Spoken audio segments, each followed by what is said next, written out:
Buenas noches a todos, queridos amigos, miembros de la mesa, señoras y señores alumnos de este curso.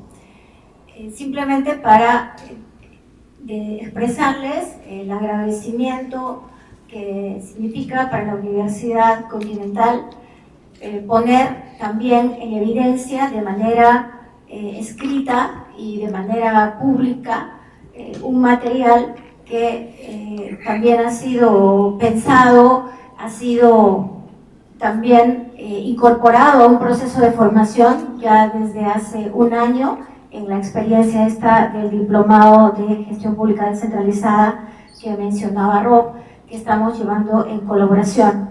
Y además que es muy particular, porque primero se hace fuera de Lima, se hace en el norte del país, en gobiernos regionales, y luego viene también como un aporte a las entidades y a las personas que trabajan en el gobierno nacional.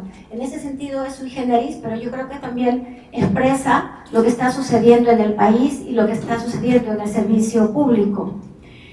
Este aporte que puede venir de diferentes lados, este aporte que también como academia nos interesa dar a todo el impulso y el desarrollo del servicio civil, de tal manera que es una ocasión más de colaboración, ya no solamente entre el Estado y la academia, sino público-privada y también la cooperación de por medio y las iniciativas de quienes estamos en este esfuerzo, comprometidos a que el país tenga unas administraciones públicas realmente al servicio del ciudadano. De tal manera que agradecerles a todos, felicitarles y esperar que realmente este material sea útil y que aporte al debate, a la discusión, al conocimiento y que sea mejorado y que sea sumamente útil y debatido en espacios como este de formación y otros que esperamos seguir impulsando. Muchas gracias. Buenas noches y darles la bienvenida a la presentación del libro Diagnóstico y Cambio Organizacional, Elementos Claves, escrito por Dennis Bru, especialista canadiense en nuestro proyecto Pro-Gobernabilidad. Uno de los principales objetivos de Pro-Gobernabilidad es fortalecer las capacidades de los funcionarios públicos y entidades nacionales y subnacionales de Perú, dotándolos de herramientas que aportan la gestión y desempeño de sus labores y sus instituciones. En este marco, el libro constituye un aporte a la gestión de las organizaciones públicas, dado que permite conocer metodologías de vanguardia para el análisis y diagnóstico de sus instituciones. Pero, ¿por qué son importantes los diagnósticos organizacionales en el sector público? Son importantes porque nos permiten conocer el estado situacional de la institución, conocer a fondo su estructura, su razón de ser, los recursos que la componen, así como evaluar sus fortalezas y reconocer sus debilidades. Todo ello constituye una oportunidad para crear estrategias de mejora y cambio, lo cual impacta positivamente sobre los recursos humanos de las organizaciones y su clientela. En el caso de ámbito público, impacta positivamente sobre la ciudadanía. En ese sentido, el libro de Dr. Bru contiene el desarrollo paso a paso de distintos enfoques de diagnóstico organizacional, lo cual dota al lector de múltiples herramientas para el análisis de cada uno de los procesos de sus organizaciones y por lo tanto de mejorar en la toma de decisiones, en la ejecución de acciones que impacten sobre la mejora de la institución. De otro lado, el libro recoge la experiencia de trabajo de Dennis Bru en diferentes partes del mundo, especialmente la recogida en el diplomado en gestión pública descentralizado organizado por el proyecto Pro-Gobernabilidad, dirigido a funcionarios públicos de La Libertad, Lambayeque, Piura y Tumbes. Los aportes recogidos han sido plasmados en el libro. Por último, me gustaría agradecer a Servir por la confianza en brindarnos su casa, a la Universidad Continental por el apoyo en la edición del libro, a la cooperación canadiense representada por aquí por Anio y señora Hilda Luchen, y a ustedes por la atención brindada. Espero que esta publicación les sea de mucha utilidad en el desempeño de sus labores como funcionarios y funcionarias del Estado. Muchas gracias. Bueno, en primer lugar, digamos, las ideas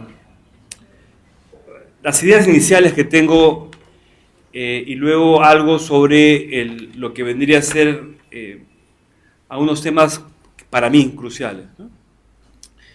En primer lugar, quisiera yo agradecer a Gobernabilidad, a Jaime, a Cintia.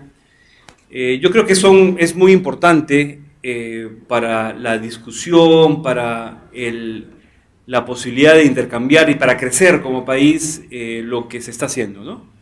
Y creo que es importante que con el apoyo de la cooperación canadiense podamos, a Nick, Hilda, podamos presentar el día de hoy este libro cuyo título es Diagnóstico y Cambio Organizacional, Elementos Claves, ¿no? También, digamos, agradecer por esto a la Universidad Continental, digamos, es un centro de educación y gestión pública con el cual venimos trabajando y haciendo varias cosas, al igual que con otras universidades, y el interés que han tenido en varias cosas, ¿no? No es la primera vez en la cual hacen una publicación importante en esto, ¿no? Estoy recordando en este momento esa reciente publicación que hicieron sobre que lo hizo Juan Carlos Cortázar sobre la creación de Servir, ¿no? Y además recordando esto, digamos, porque como ustedes saben, en el mes de febrero de este año murió Mario Pasco, que fue un gran impulsor de lo que es ahora Servir.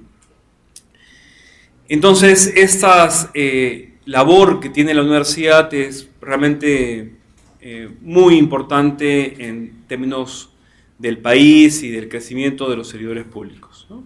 Entonces, en estos cambios importantes en el Estado peruano, importantes en el servicio civil, encontramos a dos organizaciones que están realmente empujando y apoyando este cambio.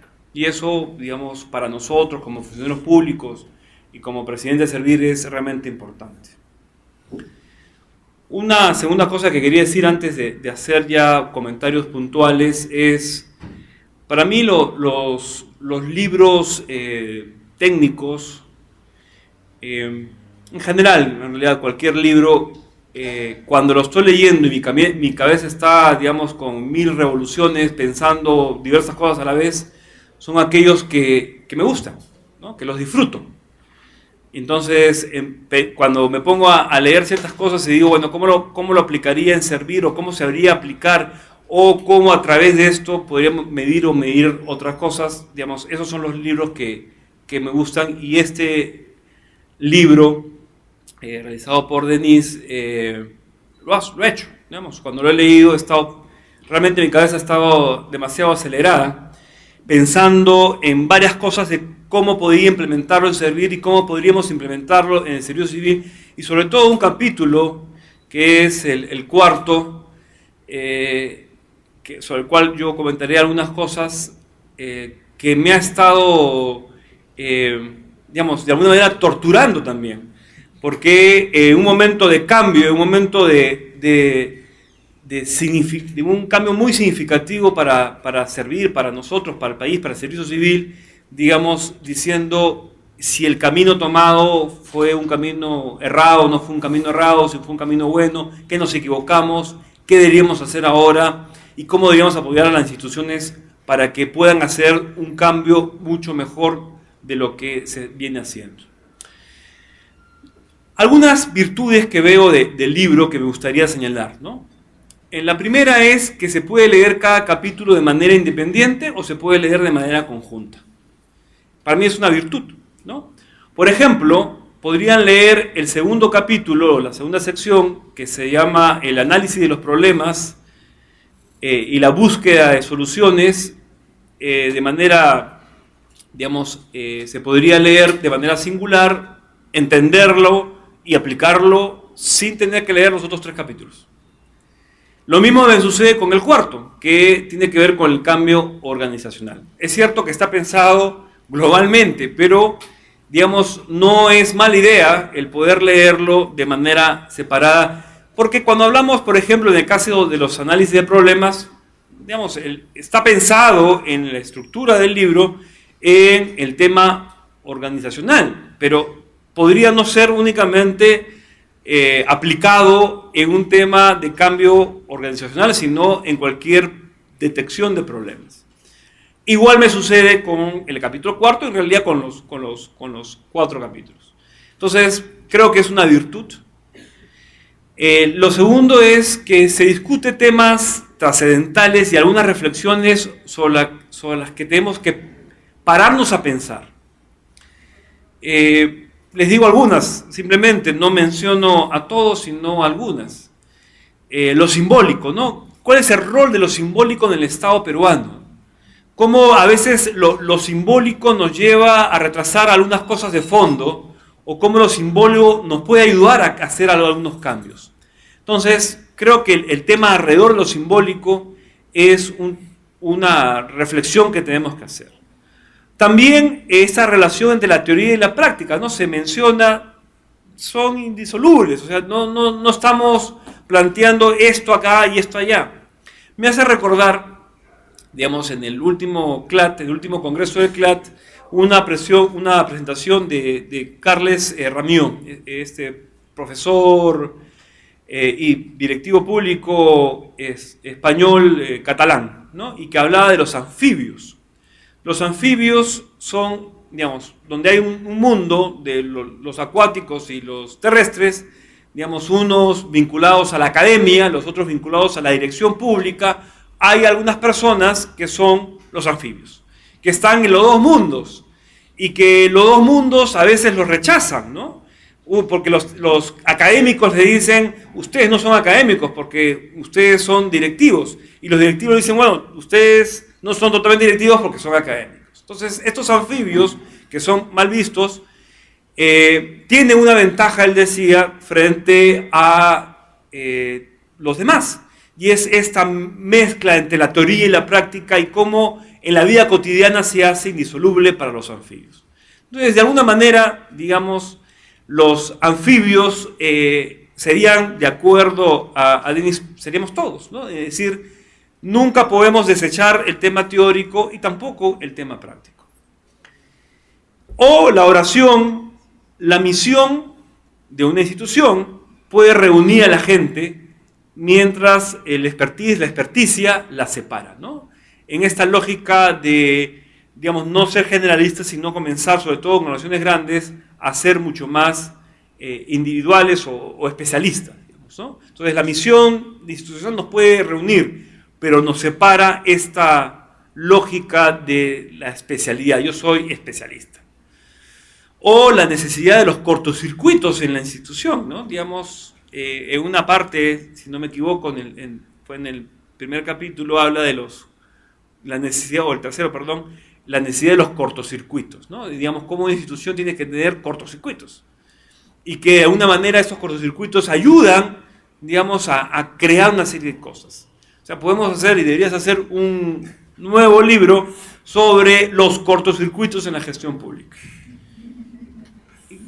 Sobre la base de casos, no, ya lo aluciné.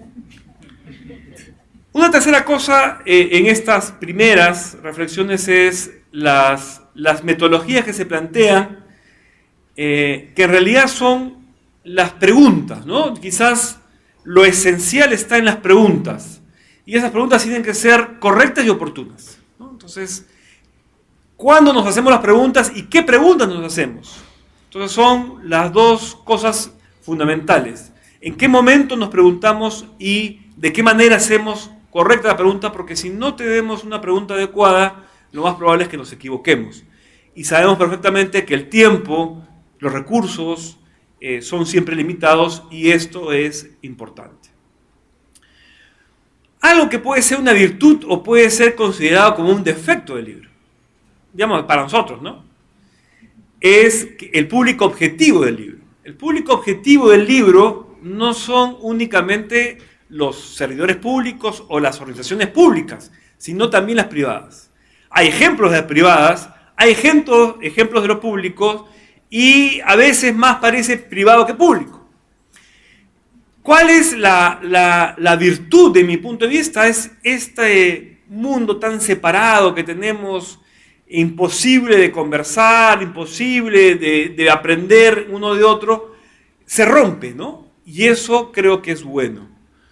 Lo difícil, o quizás el defecto, es justamente eso, que a veces son tan dispares, por ejemplo, en nuestro país, que hace que ciertas cosas o las cosas privadas sean consideradas como tan distantes, ¿no?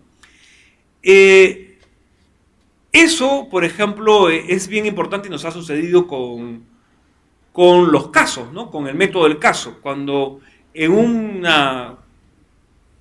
algún tipo de programa que tenemos y donde damos casos privados, hay un rechazo inicial muy fuerte de los discentes, de los alumnos, ¿no? Diciendo, no, esto es privado, por lo tanto no podemos verlo, o no debemos verlo, porque lo público es totalmente distinto. Cuando nos olvidamos de que hay una lógica detrás, que es lo que debería primar. Creo que lo mismo sucede en este caso. Hay ciertas lógicas que se dan en el privado que nos pueden servir para reflexionar, porque no es una Biblia, digamos, sino es algo que nos tiene que ayudar a reflexionar, y esa es la lógica del libro.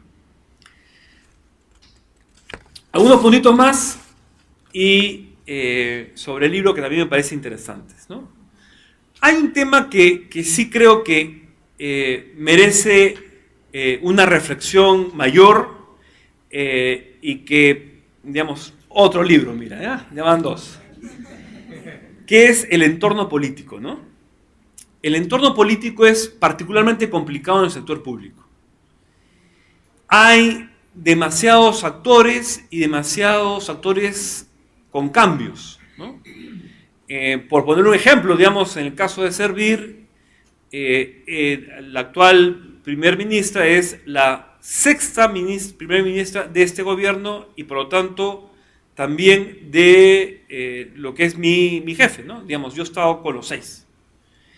Y eso no es una situación sumamente complicada, ¿no? Sumamente complicada, digamos, siempre hay una buena relación con los 6, pero personas que tienen intereses distintos, con lógicas distintas, con trato distinto, con un entorno distinto, que hace que la situación sea a veces complicada. Hay muchas variantes, ¿no? Digamos, el Congreso del 2011, digamos, o 2012, no es el mismo que el Congreso de ahora, ¿no? De diciembre de 2014, es totalmente distinto, es otro Congreso, por las rupturas, por las lógicas que hay detrás. Tan es así que, por ejemplo, un ferviente defensor de la ley de servicio civil, el otro día en una comisión votó a favor de la exoneración del Jurado Nacional de Elecciones. Entonces yo, digamos, obviamente monté en cólera, pero la explicación era, bueno, estoy pensando, bueno, no me lo dijo a mí, digamos, pero lo que yo creo que está pensando en su reelección o su lógica para el 2016.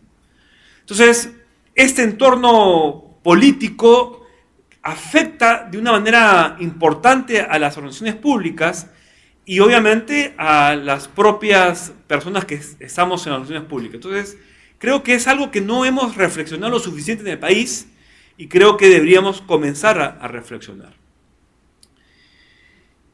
Como dice Emma en la introducción, volver al capítulo 2, referido al problema y las tareas que plantean, hay que volverlo siempre, ¿no? Digamos, ella dice, bueno, siempre tenemos que regresar a ese capítulo.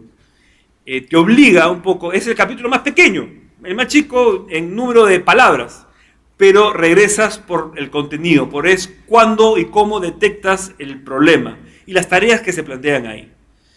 Ahí también deberíamos reflexionar cómo vivir con el problema, ¿no? Hay problemas que no se pueden resolver y tenemos que aprender a vivir con el problema. Por ejemplo, ahora yo les comentaba un problema que tiene Servir. Servir tiene un problema que para mí comienza a ser ya grave, ya lo era, ahora lo es más, pero que tengo que simplemente aprender a vivir, y es que se están jalando a la gente a Servir. Entonces, se los llevan en la lógica del mercado laboral público, que está muy dinámico. Entonces, hoy día me he despedido de una persona, de una gerencia, que tenía un rol significativo en ese momento, o en este momento, y simplemente es decirle a Dios que adiós y te haga muy bien, y esperamos que regreses, ¿no? Y bueno, además hemos apostado que regresa, pero vamos a ver. Además, entonces, obviamente, su gerente y yo estamos, digamos, también desconsolados, ¿no? Entonces, eso sucede mucho con muchas personas. Es cierto que vienen y están viniendo gente realmente espectacular a servir, pero hay... Entonces tengo que comenzar a pensar en cómo vivir el problema, no ni siquiera de diagnosticarlo mejor, ni cómo hago para resolverlo, sino cómo convivo con el problema. Que no sé si a la larga es pensar que no existe, pero digamos por ahí va el tema. Otros temas importantes, y obviamente hay cosas que estoy diciendo con una simple razón que lean el libro. El aceite organizacional, ¿no? Es este mecanismo en el cual las personas pueden relacionarse para crear cosas positivas. Eso en el marco de una estructura informal de la que él habla mucho en el tercer capítulo. Y claro, digamos, como es una persona de una forma positiva, le ve el lado positivo al asunto, ¿no? El quebrantamiento de barreras entre personas, la posibilidad de mayor coordinación, articulaciones, y eso lo hace este tema llamado el aceite organizacional, ¿no? Cómo los engranajes comienzan a funcionar mejor. Sin embargo, también creo que hay que ver el lado negativo de a veces de ese aceite organizacional, porque tiene un lado negativo. Y es justamente las relaciones interpersonales hacen que existan a veces demasiados choques, y sobre todo cuando hay un tema de especialidades. Yo, mi gerencia, mi asunto, mi vida. Y fíjense que acá hay un tema que lo he repetido varias veces, pero creo que es bien importante, ¿no? Lo que sucede en el país. Uno de los problemas que además ya varios teóricos y varios directivos y en general lo decimos es la falta de articulación. Pero claro, la falta de articulación tiene un efecto importantísimo, que es en el servicio que damos al ciudadano. No estoy hablando de la falta de articulación necesariamente entre al interior de la institución, sino fuera de la institución. Y eso tiene que ver con algo que yo he descubierto en estos 2 años, y es que en el Estado peruano todas las instituciones son peculiares, todas hacen lo mejor de todos y todas son las mejores. O sea, si dijéramos cuál es la mejor institución y hacemos una encuesta, todas dicen somos las mejores, porque somos las únicas. Esa discusión la he tenido en todos lados. Y puedo entenderlo, digamos, y puedo entenderlo ahora un poco más, porque hay una necesidad frente al otro, y que lo explicas además, hay una necesidad frente al otro de reconocerme a mí mismo, y eso significa decir que soy el mejor. Y claro, hay mil problemas en las instituciones públicas, pero de alguna manera la articulación y este llamado aceite organizacional o aceite que tendría que ser también interorganizacional pueda servir a efectos de poder comenzar a querer una articulación distinta. Claridad en que la gestión debe enfocarse a resultados, y leo un párrafo que me parece esencial. Comparto, suscribo, y creo que, habría que tenerlo bien claro siempre, ¿no? La gestión debe enfocarse en los resultados, no en las tradiciones burocráticas establecidas, no en los enlaces jerárquicos tradicionales, aunque sigan jugando un papel determinante. El rol de los enlaces jerárquicos es instrumental, jamás fundamental. La gestión moderna se enfoca en el trabajo en equipo, lo que debe aparecer en los procesos, mientras que la perspectiva individual, dada por las descripciones de tareas, la división de trabajo o los procesos tradicionales, pueden ser un impedimento al crecimiento del grupo de trabajadores. Se mide el desempeño organizacional por su capacidad de satisfacer al destinatario final de los servicios y bienes, lo que hace vivir con las contradicciones de demandas variadas y a veces contradictorias. La eficacia pasa por la estabilidad de las estructuras y la crítica de los procesos. Creo que es para mí un párrafo fundamental.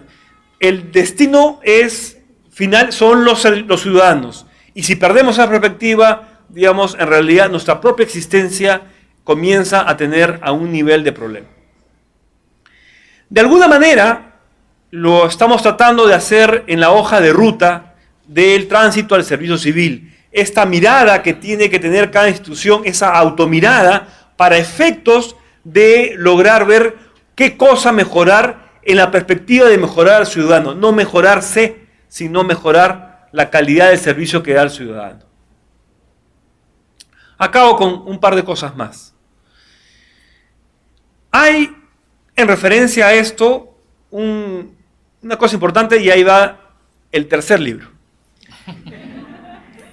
Creo que es el arte de coordinar y articular. Es un arte. Y por lo tanto tenemos que explotarlo. Y por lo tanto tenemos que aprenderlo y tenemos que tener las habilidades para poder coordinar y articular. Creo que hemos mejorado como país, ¿eh? Ese gobierno creo que ha logrado articular mejor las cosas. Y es una de las cosas que yo veo. Y veo, además del servir inicial al servir actual, hay una articulación, creo que mucho mayor con las instituciones. Hay mayor confianza, hay mayor posibilidad de hacer cosas juntas, como varias cosas que hemos hecho en este local o con la escuela. Y creo que eso, además, ese arte de coordinar y articular tiene que ver con la cooperación, tiene que ver con las otras instituciones, tiene que ver con el sector privado. Entonces, de alguna manera, creo que tenemos que reflexionar mucho más sobre esto. Y por último, y con eso termino. Hay un cuadrito, que no me olvidé apuntar la página y no buscarlo ahora, pero hay un cuadrito donde habla de las etapas del cambio.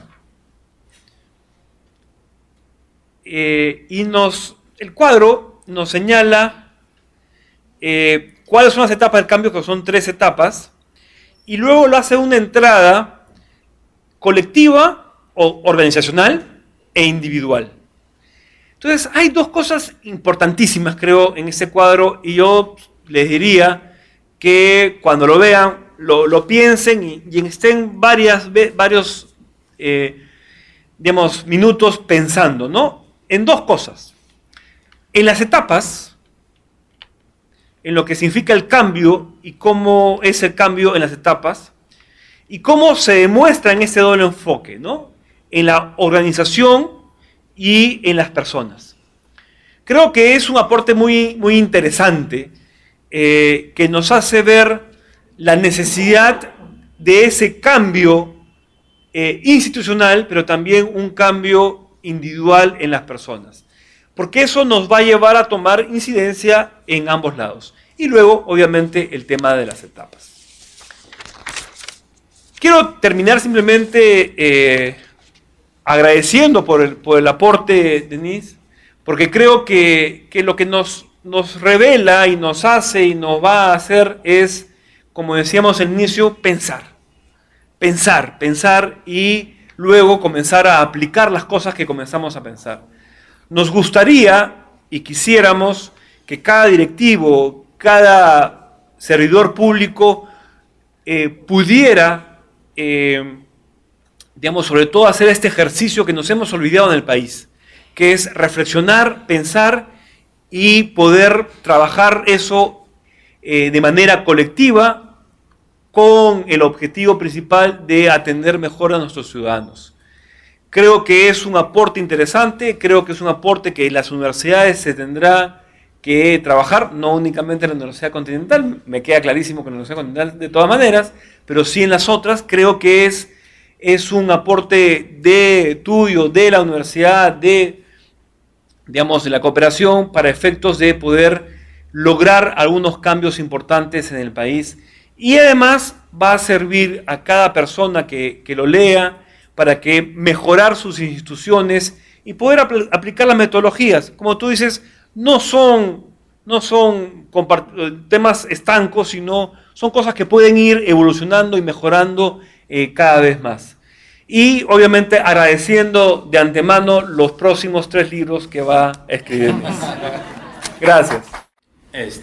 La reflexión mía tal vez es un poco más corta, pero la idea es que yo creo que el ejercicio que ha hecho Denis es un ejercicio bastante arriesgado en una época donde Porter o Peter Drucker o Mintzberg escriben libros y luego piden disculpas porque exageraron en un tema y entonces escriben otro libro para disculparse, porque efectivamente es casi imposible abarcar la totalidad de temas que la gestión plantea en las organizaciones. Es prácticamente imposible. Y Denis se lo ha planteado de 2 maneras.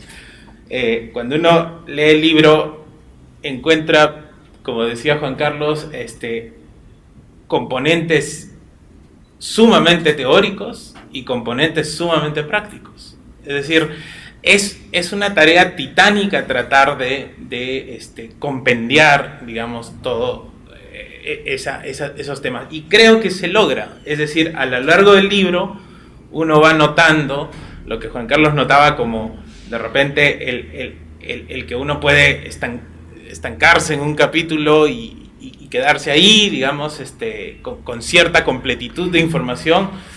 En realidad también es parte de un ritmo que Denis ha logrado, de hablar de teoría y hablar de práctica, hablar de teoría y hablar de práctica, cosa que no es usual en un libro de gestión. O sea, la mayoría de libros de gestión o se dedican a la teoría o se dedican a la práctica, ¿no? Entonces, es un libro inusual, es un libro fuertemente arriesgado, y también es arriesgado en lo que Juan Carlos interpretaba como una encomienda de 3 libros adicionales. Yo más bien lo interpretaría, o sería un poco más cauto en encargarle muchas cosas, pero digamos, la idea creo que sería que es un libro que va a hacer leer mucho, porque así como es invitador a visitar muchos temas teóricos y prácticos, el lector va a necesitar googlear mucho, aterrizar en otros temas con otros libros, y entonces, eso sin quitar que publique los otros 3 libros, sí el lector va a tener que recurrir a otra bibliografía, y sí, digamos, sería una advertencia bastante realista, van a tener que leer más, pero van a hacerlo con un orden mayor, creo yo, porque lo que Denis plantea es un orden bastante bueno, ¿no? Entonces, ahí solamente una breve pincelada de lo que me ha parecido ese ritmo que yo he encontrado entre teoría y práctica, es que en el primer capítulo de organización a mí me sorprendió encontrar 2 enfoques juntos, el de Colloret y Schneider, y luego el de Cast y Rosenzweig, que no se suelen encontrar juntos, ¿no? Entonces, son un enfoque, el de Colloret y Schneider, plantea un enriquecimiento comunicacional, que era lo que Juan Carlos puntualizaba y que luego se plasma en todo el libro, ¿no? Mientras que Cast y Rosenzweig lo que hacen es asegurar el enfoque sistémico y que luego lo interpretas de diversas maneras, y luego también revalorar lo simbólico. Denis está usando dioses griegos, que seguramente en los trabajos prácticos se reinterpretarán con políticos nacionales, o quién sabe, pero digamos, hay una enorme capacidad de aterrizaje en la vida propia del lector, y eso es algo que incluso los 3 momentos del último capítulo, plantear la descristalización, yo lo interpreto como un enorme respeto a la persona, ¿no? Porque no hay que entrar a romper las personas, a romper los equipos y los grupos en las organizaciones. Hay que descristalizar en términos de analizar, soltar todo para que no se rompa, mover y luego volver a estructurar, ¿no? Me parece tal vez un carácter bastante sutil, pero muy respetuoso del ser humano, ¿no? Y eso es como que se plasma desde el recurrir a Coleridge y Schneider y luego aterrizar en estas divinidades que lo que hacen es representar las exageraciones del ser humano y digamos plantear una gestión que no está alejada de nuestras exageraciones en la práctica laboral, sino que está muy embebida de esa realidad del ser humano tal como es, ¿no? Entonces, a mí me ha parecido muy valioso ese eje humano que creo que no es típico en la mayoría de libros altamente técnicos como es también este. Por eso, muchas gracias, ¿no? Quisiera agradecer a mis dos analistas que dijeron cosas tan interesantes, que me encantó escuchar todo eso. Estaba sorprendido, había puesto tantas cosas, pero al escucharlas estaba recordando todo eso. Son temas de presentar, yo pienso que la concepción de la gestión tiene sus contradicciones y hay que no negar las contradicciones y aceptarlas, pero manejarlas. Y entonces ojalá que con esas presentaciones han tenido el gusto de leer eso, que no pasarán el fin de semana sin haber leído a lo mejor la mitad de este libro, entonces para ver cómo es tan interesante. Pero les agradezco mucho porque me encantaron sus comentarios y era algo muy agradable para mí escuchar todo eso, entonces muchas gracias.